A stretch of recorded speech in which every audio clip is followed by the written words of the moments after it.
In today's prediction, we will be taking a look at my first 2024 house prediction, as this is my first 2024 house prediction. So I'm going to get right into today's video, as this video is probably going to take a relatively long period of time. Alabama, first off, will remain the same, as none of the districts are really competitive whatsoever. The next state will be the state of Alaska. Mary Peltock got very lucky in 2022, facing Sarah Palin, a pretty trash candidate. As well as that, there was also problems with how the GOP really didn't unite a lot of voters. There was a Senate race there that really Lisa Murkowski and Kelly Tshibaka were fighting for. So there were a lot of factors that went for the Democratic Party. And in 2020, this race will be 2024. This race will be in a presidential election, which means it will be likely that Republicans are able to win this state. Now, Arizona should remain at 6-3, as really Republicans should be able to still keep the majority, as the map still favors them. Not only that, incumbents are typically favored, and the 2nd and 6th districts were both heavily Republican leaning. So that should help the Republicans in Arizona. Now, for the state of Arkansas, it will all remain safely in the Republican column. California is an interesting one. I think Josh Harder should be able to win re-election. The 13th district went to the Republican John Durant by just 0.4%, but I do think that he should be able to hold on to re-election. California's 22nd, David Valadao, also should be able to win re-election. This will also be a pretty close race, as well as that the 27th district, Mike Garcia should be able to win, as he did very well in 2022. Katie Porter should be able to win, and I think Mike Levin as well currently is favored to win re-election. Colorado, if you look at the state, the 8th district did go to a Democrat, and in a presidential year, that should help the Democrats win. However, this race is still going to be very, very close. The 7th district will be quite solidly in the Democratic column.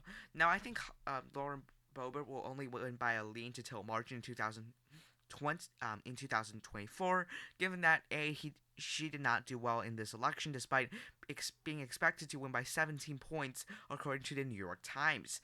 And number 2, she's just not well liked. All her decisions are pretty bad, and thus that should not help her win re-election. Now, for the 8th district here, this is going to be a very close one.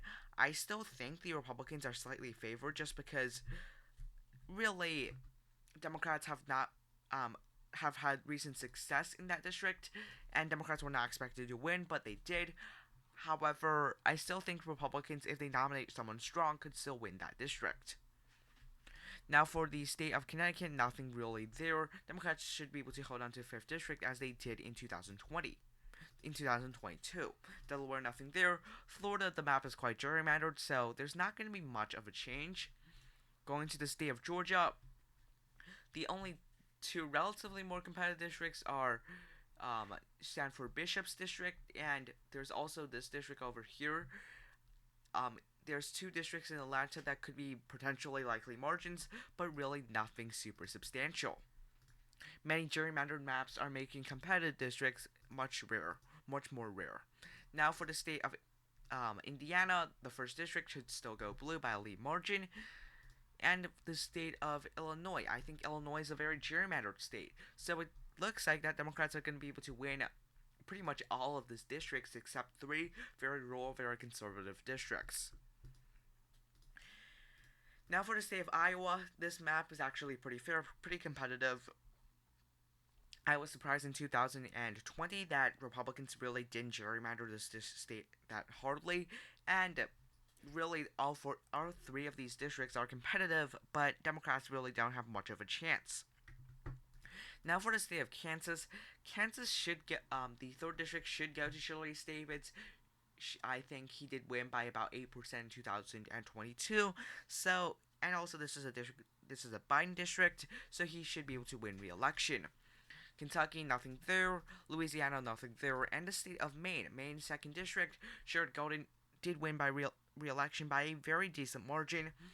Thus, I still think he should be able to win re-election yet again. Now, for the state of Maryland, this is going to be similar to the actual result.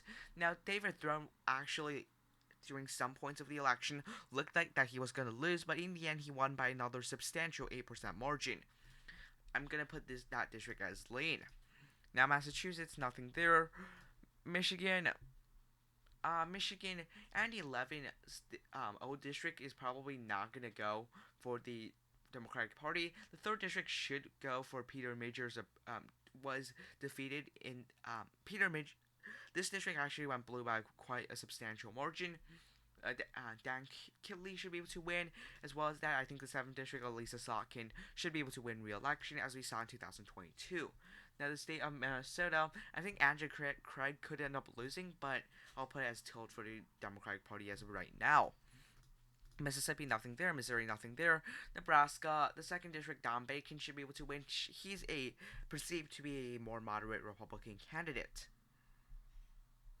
Now the next state is, I did skip Montana, however, nothing really substantial. The 1st district is slightly closer, but it's not that close. And the state of Nevada here, Democrats were really gambling with this dummy matter. Democrats could end up losing Dina Titus' district or Susie Lee's district. I think Dina Titus is on track to, Susie Lee is definitely, I think, gonna win. Dina Titus, I think, is gonna lose, but this is gonna be a very close race. Now for the state of New Hampshire, Democrats, both of the Democrats ended up holding on to re-election by quite substantial margins, so I'm gonna give both to the Democratic Party. New Jersey, this is relatively going to be the map. Now for the state of New Mexico, the 2nd district, Yvette Harrell did lose in this election. There is a Supreme Court, there's a New Mexico Supreme Court case on this issue. However, it's probably going to fail. Democrats are probably still going to be favored to win this district. New York, going to go to the Democratic, gonna see quite a few, holes for the Republican Party. Republicans did substantially well in the state. New York's 3rd district lost. Thomas Susie did retire, and his district flipped. Catherine Rice's district flipped, and Sean Patrick Maloney. Now, if he runs for re-election, there is a chance that he actually flips it back. But I don't know. It looks like it's going to hold for a GOP. Pat Ryan did end up holding, and the 19th district also went to a GOP, so I expect that to happen again. The 22nd district also went to the GOP. I also expect that to happen again. North Carolina, not really much of a change here. The 13th district actually went blue, and I do think it's actually going to hold for the Democratic Party yet again. North Dakota, nothing there. Ohio, J.R. Majewski was a very bad candidate for the 9th district, associated with QAnon, lost by 14 points against the Democratic incumbent. Realistically, Democrats could end up losing this district, and I think they will. However, this is still going to be a very close race. The 13th district also went blue. This district, I think, is going to go for a GOP. However, for the 1st district, it's gone for a GOP. Democrats are definitely favored. Steve Chabot didn't almost lost by more than 5 points. Now, the state of Oregon, I think this is relatively going to be the map. The Democrats did end up losing the 5th district. However, they did win the 6th district. Now, Pennsylvania is more interesting. Matt Cartwright and Susan Wild both ended up holding on re-election, as well as PA 17th also went to the Democratic Party. That could end up being the case again. However, I don't see Susan Wild winning re-election. Rhode Island, nothing really there, but the 2nd district does go for the Democratic Party. South Carolina, South Dakota, the state of Tennessee, it's a gerrymandered state, and nothing really there. Texas as well. Texas is quite gerrymandered. There's only 3 competitive districts, so there's not really much I can actually change. Furthermore, this map is pretty decent of a representation. However, Democrats are definitely going to win the 34th district. Now, the state of Utah as well, going to go for the Republican Party, all of the districts. The state of Vermont, going to go blue. Virginia, The second district did flip from Aline Luria to a Republican.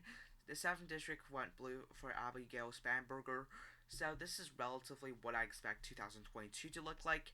Washington came shorter, did end up winning his district as well. I think he'll end up winning again.